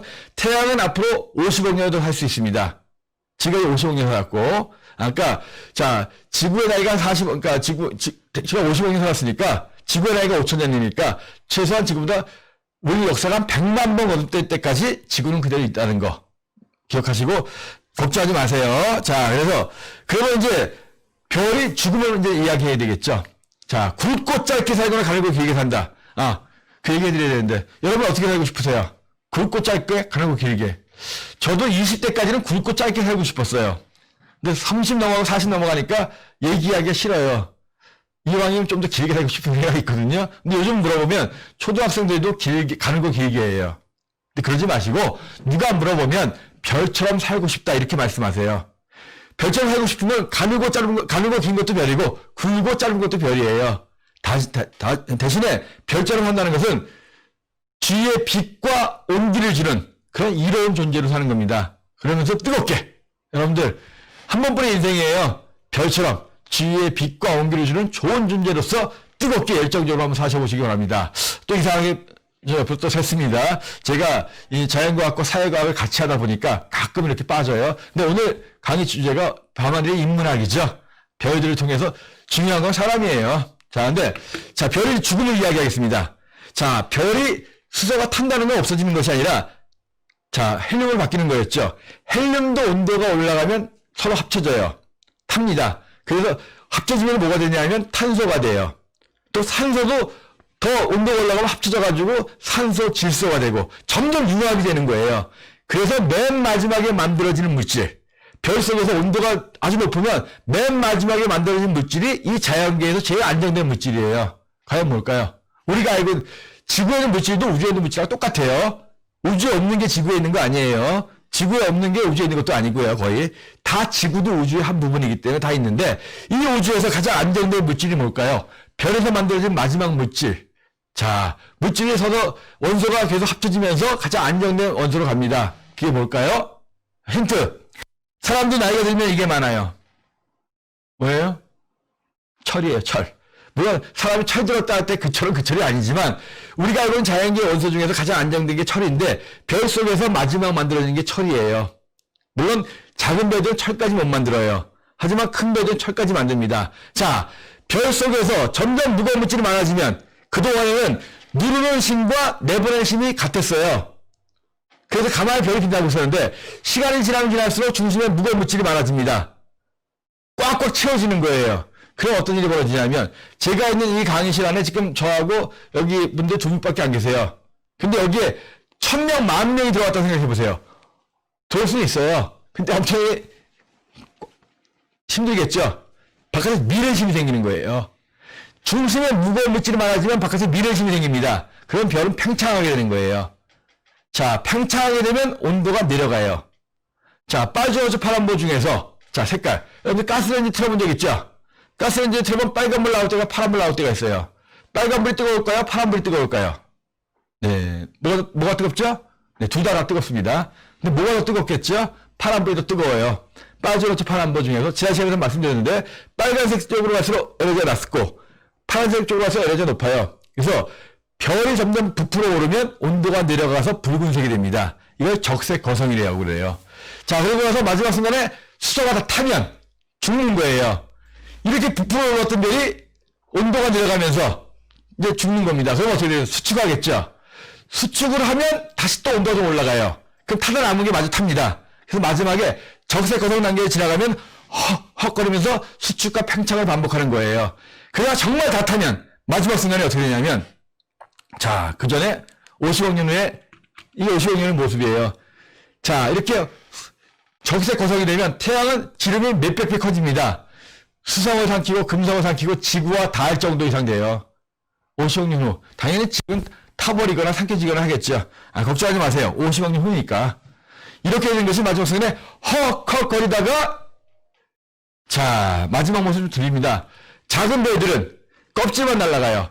확 줄어들면서 반발력 때문에 바깥에 내미는 힘이 생기는데 작은 별들 같은 경우에는 껍질만 날아가고 나머지 물질들은 수축하면서 단단한 별의 시체가 됩니다. 그래서 껍질만 날아갈 때 둥둥하게 날아가기 때문에 이것을 행성처럼 보인다 해서 행성성이라고 하고 가운데 단단한 별의 시체를 백색 외성이라고 합니다. 자, 그런데 좀 더 큰 별들은 뭐냐면 헉헉거리다가 크면 클수록 반발력이 세지겠죠.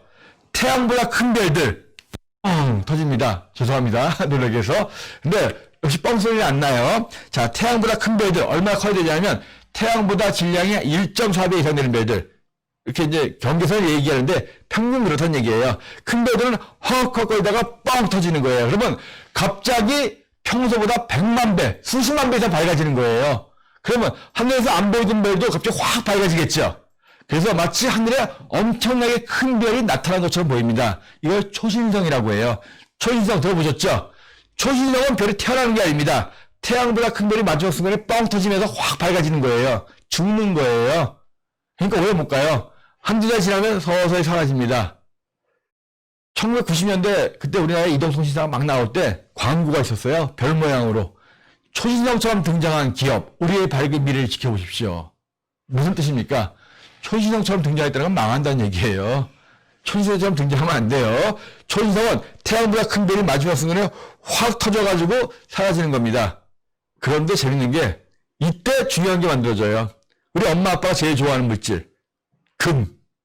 철보다 무거운 것들이 바로 이때 만들어진 거예요. 엄청난 충격으로. 그래서 자연계의 물질 중에서 수소하고 헬륨은 대부분 원래부터 있던 것들이에요. 헬륨부터 해가지고 철까지는 별 속에서 만들어집니다. 철보다 무거운 것들은 이런 것이 초신성 폭발할 때 만들어지는 거예요. 이렇게 해서 우주의 물질들이 만들어진 겁니다. 자, 그런데 아주 큰 별들, 태양보다 큰 별이 폭발하는데 태양보다 질량이 수십 배 이상 되면 맨 마지막에 뭐가 만들어진다고 그랬죠? 철이죠. 별이 크면 클수록 가운데 철이 많은 거예요. 태양보다 질량이 수십 배 이상 되면 터진 다음에 남아있는 철들이 폭발하지 않고 더 뭉칩니다. 중력 때문에. 그래서 엄청 뭉쳐요. 바로 그게 뭐냐 하면, 자, 그게 바로 블랙홀이에요. 블랙홀은 뚱뚱한 별의 시체입니다. 태양보다 질량이 30배 이상 되는 별이 폭발한 다음에 가운데 남아있는 철들이 중력으로 확 줄어들어서 얼마나 작아지냐면 지구를 손톱만한 크기 만든 정도로, 지금 13,000km의 지구가 1cm만큼 작아진다고 생각해보세요. 엄청 세지는 거죠. 그래서 빛조차도 빨아들인다는 거죠. 근데 블랙홀은 굉장히 빨리 돌아요. 하루에 한 바퀴 도는 지구를 요만하게 만들어 보세요. 도는 식이 똑같다고 한다면 거의 광속의 몇십 프로까지 확 도는 거예요. 그러다 보니까 블랙홀은 빨리 돌아가는 적도면으로만 물질들이 같이 돌면서 빨리 들어가는 거예요. 빨리 들어가다 보면 양쪽 극으로, 자, 막 서로 밀고 들어가다 보면 튕겨나가는 것도 있겠죠. 양쪽 극으로 튕겨나가는 물질들을 제트라고 합니다. 제트라고. 그래서 블랙홀 속은 보이지 않아요. 하지만 빠르게 회전하는 이 물질들끼리 서로 충돌하면서 거기서 강한 빛들이 나옵니다. 엑스선이든 뭐 감마선 이런 것들이 나오거든요. 그래서 자, 블랙홀은 한마디로 뚱뚱한 별의 시체다. 물론 이거 이외에 음악의 중심에 태양 질량보다 수백만 배, 1억 배 이상 되는 거대 블랙홀도 있어요. 하지만 일반적인 항성 블랙홀이라고 해서 태양보다 질량이 30배 이상 되는 별들이 죽은 블랙홀도 있습니다. 제가 이렇게 해가지고 블랙홀을 뚱뚱한 별의 시체다라고 이제 설명을 했거든요. 어느 기자가 글을 썼습니다. 인터넷 검색해보시면 뚱뚱한 돼지 시체 블랙홀 이렇게 검색하시면 제가 나올 거예요. 저는 분명히 뚱뚱한 별의 시체라고 했는데 그 기자분은 돼지 시체라고 들으셨나봐요. 뚱뚱한 돼지 시체가 블랙홀이다라고 기사를 쓰신 분이 있는데 검색하면 나옵니다. 뚱뚱한 돼지 시체 블랙홀. 근데 절대로 돼지가 아니라 별이에요. 자, 이렇게 해서 블랙홀이 만들어지는데 여러분들 블랙홀 굉장히 관심이 많으실 거 아니에요. 자, 근데 우리가 블랙홀 이야기하면 많은 분들이 질문하는 게 화이트홀하고 웜홀이라고 있어요. 블랙홀이 다 빨아들이기 때문에 반대로 화이트홀은 내보내는 거죠. 근데 블랙홀은 뚱뚱한 별의 시체예요. 빨려 들어간 물질이 나가는 통로가 있는 게 아닙니다. 가운데로 모이는 거예요. 구멍은 없어요. 화이트홀은 말 그대로 다 내보내는 건데 그건 만화예요. 물론 스티브 호킹이 말씀하신 이론에 의하면 호킹 복사라고 해서 물질이 나오기도 한다고 하는데 그건 들어가는 게 나오는 것이 아니에요. 블랙홀 자체도 온도가 있기 때문에 우리 몸에서 빛이 나오는 것처럼 모든 게 다 빛이 나오잖아요. 블랙홀도 온도가 있기 때문에 블랙홀 주변에선 빛이 나올 수 있고 결국 빛과 에너지나 물질은 같은 것이기 때문에 호킹 복사란 말이 나오는 건데 자, 어렵고 넘어가고 화이트홀은 다른 겁니다. 화이트홀은 그냥 만화예요. 들어간 물질이 나오는 길은 없습니다. 다만 웜홀이라고 해서 블랙홀과 블랙홀이 서로 연결되면 그 사이에 통로가 생길 수 있는 거예요. 한쪽으로 들어가면 반대쪽으로 갈 수가 있습니다. 인터스텔라 같은 영화에 나오는 게 바로 그거거든요. 한쪽에서 다른 쪽으로 웜홀을 통해 이동할 수가 있는 거예요. 하지만 가면 뭐예요? 가면 그것도 블랙홀입니다. 나올 수 없어요. 물론 웜홀이 발견된 적은 없습니다. 수학적으로 증명된 적은 있지만 여기서 이렇게 가보더라도 역시 블랙홀이에요. 지구가 손톱만해집니다. 그러면 사람 얼마나 많아지겠어요? 뭐 우주선 타고 가면 우주선도 얼마나 많아지겠어요? 안 보여요. 눌렀다 다시 된다고 사람 되고 우주선 되는 거 아니에요. 그래서 우주 여행을 할 때 웜을 이용한다. 뭐 인터스텔라가 굉장히 과학적이다. 아이, 그건 그 사람들의 그들만의 이야기입니다. 자, 그래서 우주 여행 같은 경우에는 제가 뭐 다른 기회가 있으면 한번 드리겠는데 아무튼 화이트홀과 웜홀 이런 개념이고 주로 만화고 웜홀은 수학적으로 나오지만 실제로 존재하는 건 아니다 이런 얘기고 제가 이제 끝으로 하나만 더 말씀드릴게요. 시간이 많기 때문에 많이 지났기 때문에 자, 저는 사람들을 별 부스럭이라고 합니다. 뭐냐 하면 아까 말씀드렸었죠. 138억 년 전에 빅뱅으로 우주가 만들어졌어요. 거기에서 별이 만들어지고 우주에 있는 대부분의 눈에 보이는 물질은 수소하고 헬륨이었습니다. 성운 속에서 수소와 헬륨, 수소가 모여가지고 헬륨이 되고 탄소가 되고 마지막에 철이 됩니다. 그리고 초신성 폭발하면서 철보다 무거운 물질들이 만들어집니다. 이 우주에 원래는 태초에 수소하고 헬륨밖에 없었던 거예요. 근데 여러분 몸속에는 철도 있죠. 탄소도 많죠. 뭐 칼슘도 있고 우리 몸에 제일 많은 게 뭐예요? 물이죠. 물을 이루는 게 뭐예요? 산소죠. 산소하고 수소죠. 우리 몸에 제일 많은 게 산소인데 이런 물질들이 어디서 왔냐는 거죠. 다 그래서 만들어진 겁니다. 사람을 만든 것은 하나님인지 부처님인지 자연인지 저희들도 모릅니다. 그건 각자 종교적으로 판단하세요. 하지만 하나님이 하셨든 부처님이 하셨든 자연이 했든 그 만든 재료가 온 곳이 바로 별입니다. 자, 그래서 저는 우리가 여기 아까 태양계의 나이가 50억 년쯤 된다고 했었죠. 태양이 만들어지기 전에 여기는 성운이었어요. 수소가 많이 모이는 성운이었습니다. 근처 어딘가에서 태양보다 큰 별이 초신성 폭발을 한 거예요. 터지면서 거기서 만들어진 무거운 물질들이 우리 태양계 성운으로 날아온 겁니다. 무거운 물질이 날아오면서 우리 태양계를 수칙하게 하는 그런 동기를 제공한 거예요. 그래서 점점 원시 태양이 커집니다. 어느 정도 커진 다음에 마지막 순간에 원시 태양이 주변에 있는 물질들을 확 끌어들이는 거예요. 그때 반발력으로 끌려오지 못한 물질들이 바깥으로 퍼지는데 무거운 물질들은 가까운 데 퍼져가지고 수성, 금성, 지구, 화성 같은 암석으로 된 천체를 만들었고 가벼운 물질들은 멀리 가지고 목성, 토성, 천왕성, 해왕성 같은 가스 행성들을 만든 겁니다. 그리고 수십억 년이 지나서 이 세 번째 행성 지구에 우리가 태어난 거거든요. 여러분들은 수십억 년 전에는 저 하늘의 별이었어요. 여러분들만 그런 것이 아니라 여러분들이 앉아있는 의자, 길거리에서 여러분들이 비는 풀 한 포기, 돌 한 조각도 과거에는 저 하늘의 별이었습니다. 저는 그래서 사람들이 별 부스러기라고 합니다. 어린 왕자가 별에서 왔다 별로 떨어지는 것처럼 우리도 어느 날 다시 또 별로 돌아갈 거예요. 한때 유명했던 드라마가 별에서 온 그대가 있었죠. 우린 다 모두 별에서 온 그대예요. 자, 내가 미워하는 사람, 좋아하는 사람 다 나와 같은 별이었습니다. 그럼 좀 이상해져요. 자, 우리 다 같이 사랑합시다. 헌금하세요. 이럴 수도 있지만 아무튼 자, 우리는 모두 다 같은 별의 부스러기고 저 별에서 온 그런 존재들입니다. 자, 이렇게 해서 오늘 오로라를 이야기하면서 별이 무엇이고 어떻게 태어나고 죽는지 그리고 오로라가 보이는 지구가 얼마나 아름다운 곳인지 오로라 색깔의 비밀까지 다 말씀드렸습니다. 자, 다음 주 화요일 날에는 UFO와 외계 생명체 또 하나 궁금한 것들이죠. 그 얘기에서 할 거고요. 다음 주 목요일 날은 우리나라 이야기, 우리 하늘, 우리 별자리에 대해서 이야기하겠습니다. 자, 오늘도 같이 여기 참여해주신 여러분들 굉장히 고맙고요. 자, 별과 우주에 대한 이야기들 이태영의 밤하늘의 인문학 오늘 여기서 마치겠습니다. 고맙습니다.